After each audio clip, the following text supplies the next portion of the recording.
Tonight, our special guest is the one and only Miss Kerry Flores, also known on her social media page as Miss Makeup and Mathematics. All right, so Miss Flores, Kerry. All right, um, tell me. We know that you are in education, Mhm. so can you tell us a little bit about how you got into education and a little bit about Mhm. your educational background? Okay, so I never anticipated being an educator. I actually wanted to be a lawyer. What ended up happening is I was a member of an organization that still exists called AmeriCorps. With AmeriCorps, I went into schools and I was working with kids, teaching them how to read, and then it just blossomed from there.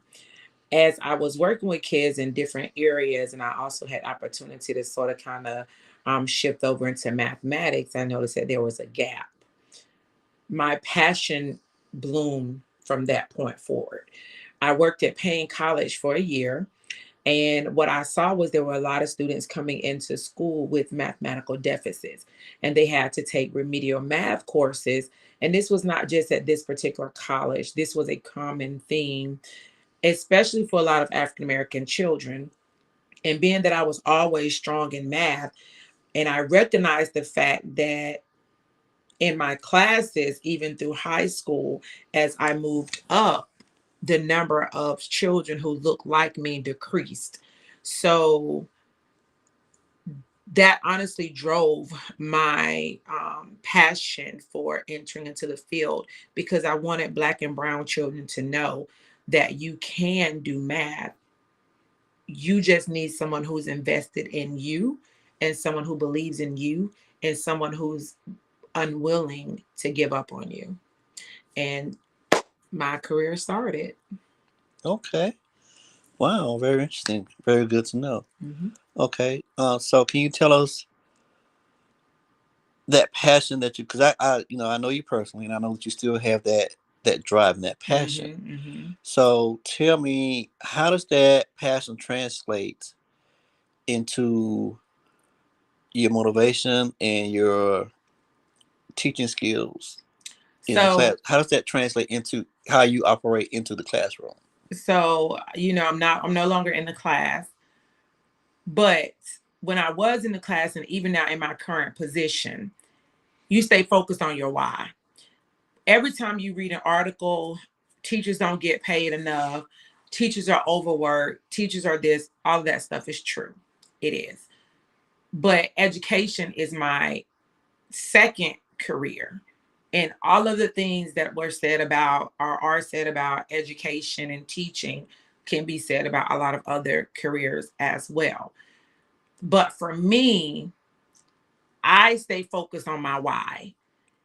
A lot of the politics that get mixed into education, a lot of the negativity that gets mixed in with education, because I'm so focused on, student growth. Even as an administrator, I'm focused on student growth, teacher growth, parental growth, because I have a tunnel vision. A lot of the outside things that are swirling around, they don't have the opportunity to affect my passion, my drive. My why has been constant from the moment I stepped foot in the first classroom I ever taught in, and it maintains itself even as I've transitioned from one position to the next, because all the work that I do ultimately affects children, and it's important to me that I provide children with everything that I can, because when all is said and done, if we're not cultivating good citizens, we're setting ourselves up for failure. And that work starts in a lot of cases not in the homes, but in schools. So very true. So very true. Yeah. Okay. We know that you are both, a wife and a mother. Mm-hmm. Mm-hmm. So can you tell me, in how old are your children? 19 and 9. 19 and 9. Wow. Mm-hmm. Okay. A little bit of an age gap in there. Yeah. Yeah. Yeah. Okay. So is the 19-year-old in college? Yes, he is. Okay. Yeah. All right. And so tell me, um, being a parent who is an educator, Mm-hmm. being an educator, does that affect your parenting and how you communicate with your children's teachers Oh, and the administrations at the school? so that's a good question. Okay. So yes, I would say that because I am an educator, I get the ins and outs. Okay. So I understand the importance of my kids meeting the standard, right? So math is what I taught. So when my kids come home with math work, I'm like, that doesn't, that's not on grade level. Why are you teaching that? Which in my I can honestly say that's not an issue I've ever had. The Okay. teachers teach on grade level. Now, I have had issues with teachers um, a teacher who I felt did not differentiate the work, who felt in her mind that she was doing a great job, but I disagreed. And naturally, I went to the school and I had that conversation. And there are teachers sometimes that to me they're not giving what they should give, and I'm not gonna lie, I hold teachers who teach my children to the same standard that I held myself when I was in a classroom teacher. And if you don't Okay. meet that standard, it doesn't have to look like mine, but a standard is a standard. Hmm. And if they don't meet that, then we're gonna have to have some conversations. So yeah, I will say that it has an impact. Now, on the flip side of that, I don't think that I don't think that if I were not an educator that I wouldn't be the same, because I'm a parent who advocates for her kids. So the knowledge that would not have come to me due to my profession, I would have found a way to get it by reaching out to people who were in the profession or are in the profession. It's just that the information is easily accessible for me. But either way, I would have Okay. gotten it. Yeah. Okay. Very interesting. And so tell me, when you are not at work Uh-huh. and you're not in the office, you're not educating, Uh-huh. what do you enjoy doing? Ooh, child. So here's the thing, and I'm not saying this is everybody, but this is me. So number one, I am a strong believer in the fact that I live close to the community in which I serve. So I'm not an out and about type, right? I because people hold educators to a higher standard than they hold politicians, right? A politician can post something on social media, go into the office the next day, no problem. Educators do the same thing. You got parents calling the board office, you got parents calling the schools, it's ridiculous because we're more attainable. So I am very much an introvert in my personal life. Now, I go out and I have a great time, but I'm gonna catch a Okay. flight. you know, Okay. so I'm gonna catch a flight. I'm gonna catch a flight to Cleveland. I'm gonna catch a flight to San Francisco. I'm gonna catch a flight. My family and I will get on a plane. We'll fly there. I don't. When I'm in the area of which I reside, I'm to myself. I stay to myself. I enjoy my family. I enjoy my friends who have open eyes, open ears but closed mouth. So Okay. what I do, I don't have to worry about if I'm out just having a great time. I don't have to worry about them taking pictures, doing videos, and posting on social media. So I'm very protective of my privacy. Yeah, Okay. I love to read. Okay. That's something that we have in common, Yes, we and we do. got it honest because we grew up in a household which was very literacy rich. So we grew up watching our dad read car books, and our mom reading Reader's Digest and all that stuff. And so I think that was just organic to who we are because we were immersed in it as children. I can definitely agree. Yeah. I can definitely agree. So we know that you are very passionate about education. Hmm. So tell us, what else are you passionate about? I'm That passionate about presentation. So I'm very passionate about how I present myself. So clothes, shoes, okay. makeup, uh jury. I'm a big believer in, I hold a certain responsibility as a Black woman for how I present myself for young girls, Okay.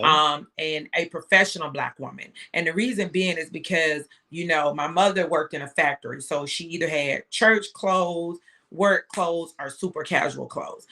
I really didn't grow up in an area or community where I saw a lot of professionally dressed women, because of the jobs that they Yes. had.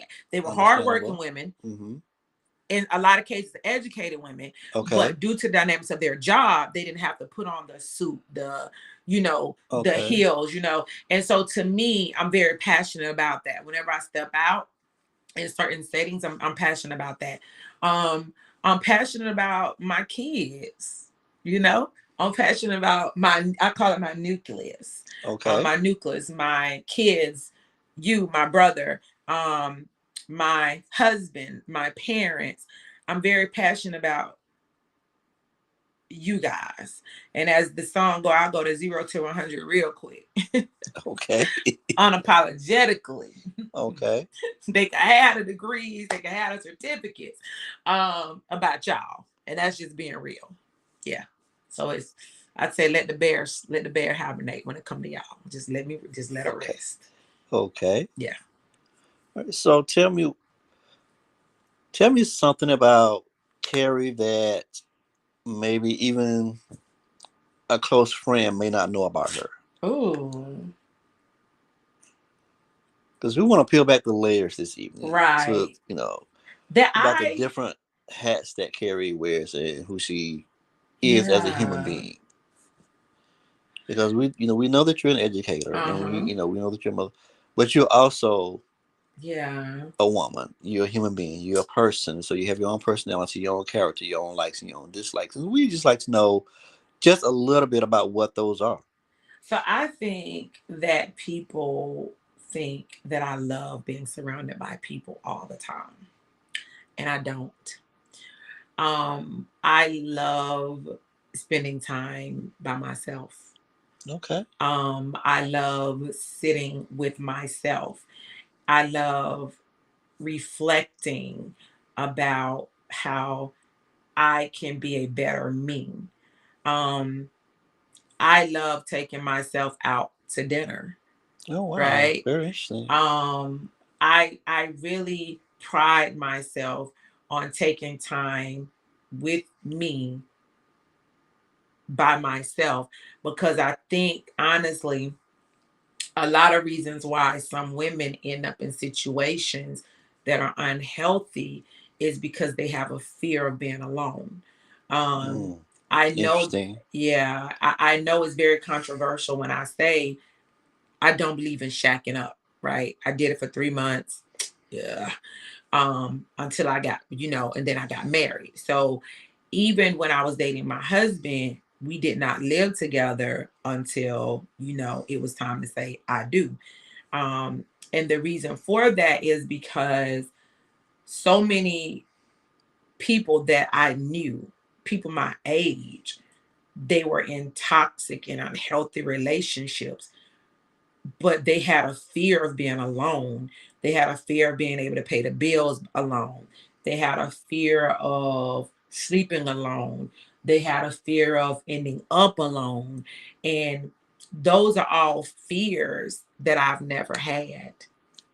Okay. When I met my husband and married my husband, I can honestly say it's because I was in love with him, not because I needed somebody to take care of me, not because I was afraid to pay bills. And I was a single mom. Okay. Um, and I was a single mom who did not get her first degree until she was 28 and my son was 2, Okay. you know. I was a single mom who then went on to get a second degree while I was a single mom, right? And so that is something that a lot of women are afraid of. Um, and so yeah, that's something sometimes I think people don't realize about me is that I pride myself on my ability to provide for myself. Awesome. I bring the Awesome. whole table, chairs, cutlery, plates, everything to the table. My husband married a prize. And so did I. Don't get me wrong, so did I. But yeah, I pride myself on that. Excellent, Mm-hmm. excellent. You know, is uh, as a single man, I know for myself, entering relationships, I often tell people, I know what I bring to the table. Mm-hmm. So tell me what you bring to the table. Mm-hmm. And definitely not afraid to be alone. Mm-hmm. Definitely not afraid to sleep alone. Definitely not afraid to handle those bills by myself. And that's powerful. And I think that gives you a better standing Mm-hmm. going into It relationships, does. because when listen, I can make it without you, Yeah. you're not as afraid to leave when Yeah. you know it's time to leave. And that should also So, make the person that you with feel valued. Because I know, for instance, that my husband can make it without me. Right. So I know that he's not with me because, oh, I need her to go half on the bills. Because he doesn't. He did it before me, you know?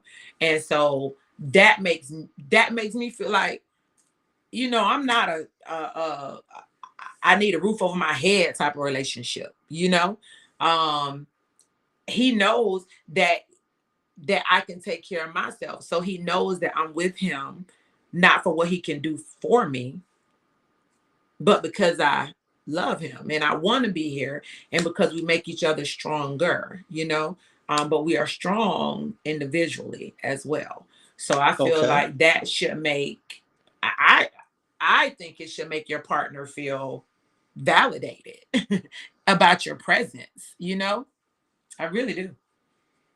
unfortunately, not everybody feels that way, but Yeah. hey, it is what it is, and we have to find the right person. Right. We have to find that be equally yoked, That part. as the Bible says. Yeah. But thank you. It's okay. One more question before Uh-huh. we go. Your Instagram name, Uh-huh. Makeup and Mathematics. Yeah.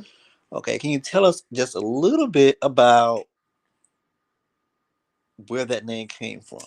Yeah. Because I'm passionate about makeup. Passionate about all things makeup. I was a makeup artist before I was an educator. But that wasn't my calling. Okay, So makeup is my passion. But when you get to the point where you got to sell this amount and you have to sell that amount, it strips you of that passion, right?